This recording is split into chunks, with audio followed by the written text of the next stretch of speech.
So I'm pleased to say that I was wrong about octave pedals. If you saw my previous video where I was disappointed in my new purchase of my MXR Vintage Octave bass pedal, I am now no longer disappointed, and it's opened up a whole world for me. So recap, if you haven't watched the video, I basically had purchased the pedal and had plugged it in, dialed in what I thought would be the settings I needed on my bass, different P bass to this one, and I just couldn't get a good sound out of it. The strings were ringing, it was false tracking, it was doing all sorts of bad stuff, and it just didn't sound good. I'd really tried to focus in on what I'd seen on Yannick Guizdala's videos, where he talked about just using octave 1 all the way up and the dry signal all the way down as his kind of go-to subby sound, and I just couldn't make it sound good at all. I listen to quite a lot of music that has octave in it. Panam Panic, a particular favourite of mine, French fusion band, I guess, jazzy band, and really like the sounds on that. The stuff that Sam Wilkes did when he was with Noah on their live session stuff, obviously an octave being used, but yeah, I couldn't get anywhere near the sound. So a helpful viewer pointed me in the direction of Ian Martin Allison, saying that he had a video on how to get a good sound out of an octave pedal, and I realised that I'd just been completely doing it wrong. So what I'd done was I had my P bass with round wounds, dialed in all the treble, tone wide open, and just figured that giving it the most signal would allow it to track best. I really just didn't know how the circuit worked or what the electronics behind it was. In Ian Martin Allison's video, which I'll link down there, he said basically he uses an old jazz bass with flat wounds.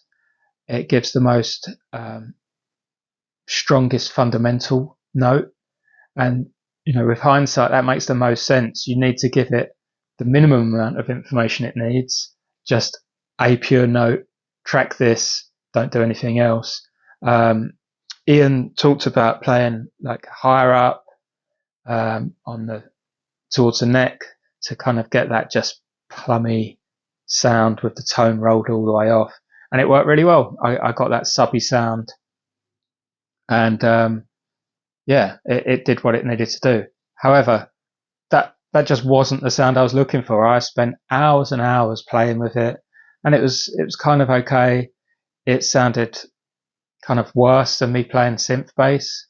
It's not a synth sound as such, it's just a sine wave basically.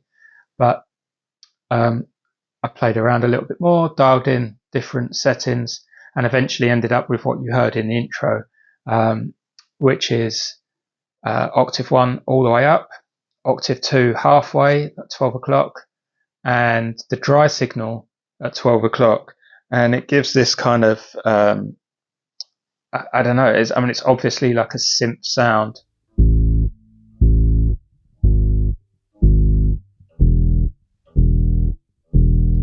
it's pretty dark. There's no distortion on that. Something I want to experiment with a little bit more is adding distortion to it. But it's just like a really useful sound. And weirdly, adding in the other octave and the dry signal meant that I didn't need to play so far up on the neck.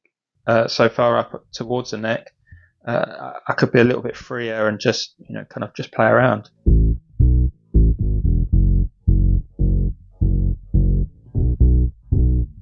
Still starts to sound a little bit like it's tracking badly down there, but yeah, just in general it's a really usable sound. Kind of emulates what I hear on Panam Panic a little bit. I don't know what he's using. It's opened up a whole world of octave experimentation for me, which I love. I love being inspired, love playing around on the bass and other instruments. So yeah, it's been greatly inspiring. I urge you, if you have an octave pedal, try just rolling the tone off and seeing if that helps. And if you're struggling to get a sound that you like, just add in some dry, see if that helps.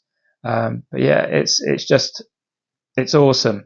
I did then see another video with Ian Martin Allison in it, which I'll also link down there, where they've got a great bass player whose name I've forgotten, playing Dua Lipa, and he says, it's clearly an octave pedal on it. I'll go and get my EBS octave pedal.